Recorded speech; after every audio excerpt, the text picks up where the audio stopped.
بسم اللہ الرحمن الرحیم۔ تمام دیکھنے اور سننے والوں کو السلام علیکم۔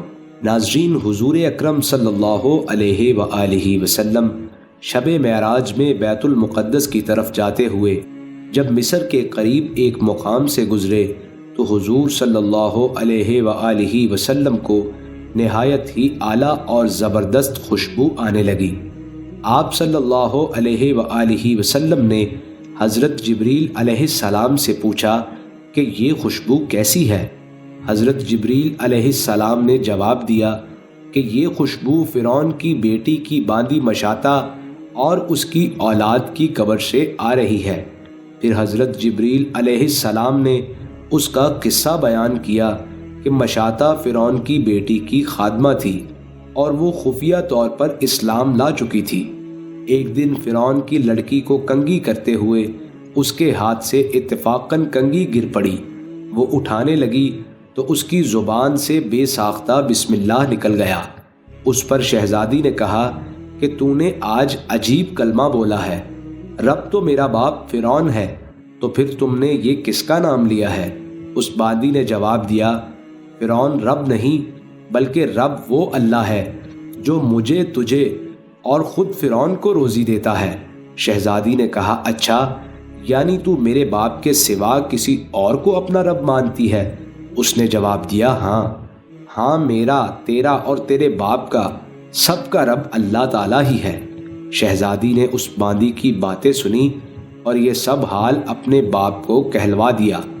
فرعون نے جب یہ سنا تو وہ سخت غضبناک ہوا اور اسی وقت اس نے باندی کو اپنے دربار میں بلایا اور کہا، کیا تو میرے سوا کسی اور کو اپنا رب مانتی ہے؟ اس نے کہا کہ ہاں، میرا اور تیرا رب اللہ تعالیٰ ہی ہے جو بلندیوں اور بزرگی والا ہے، وہ واحد اور لا شریک ہے۔ فرعون نے اسے ڈرایا دھمکایا لیکن وہ حق پہ قائم رہی۔ فرعون نے اسی وقت حکم دیا کہ تانبے کی جو گائے بنی ہوئی ہے اس کو خوب تپایا جائے اور جب بالکل آگ جیسی ہو جائے تو اس کی آنکھوں کے سامنے اس کے بچوں کو ایک ایک کر کے اس میں ڈال دیا جائے، اور اگر یہ پھر بھی مجھے خدا نہ مانے تو آخر میں خود اسے بھی اس میں ڈال دیا جائے۔ چنانچہ وہ گرم کی گئی۔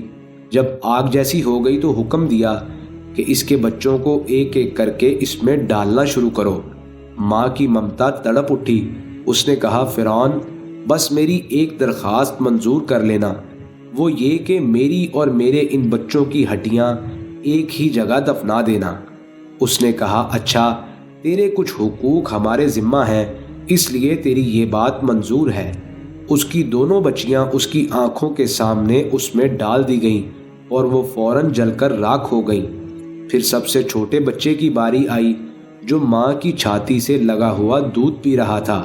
فرعون کے سپاہیوں نے اسے گھسیٹا تو اس نیک بندی کی آنکھوں تلے اندھیرا چھا گیا۔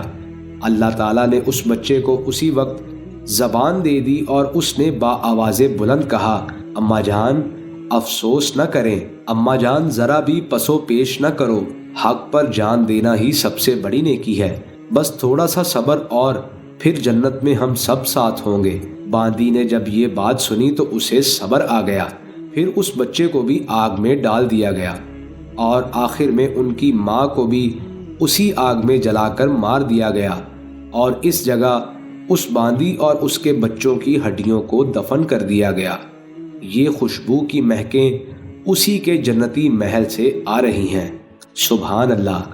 ناظرین، ہر دور میں ہی حق پر قائم رہنے والوں کو مختلف طریقوں سے آزمایا گیا اور سزائیں دی گئی، لیکن پھر بھی جو حق پہ قائم رہا، اللہ تعالیٰ نے اسے دونوں جہاں کی نعمتوں سے نواز دیا۔ دعا ہے کہ اللہ تعالیٰ حق پہ قائم رہنے والوں کے صدقہ سے ہمارا خاتمہ بھی ایمان پہ فرمائے۔ آمین ثم آمین۔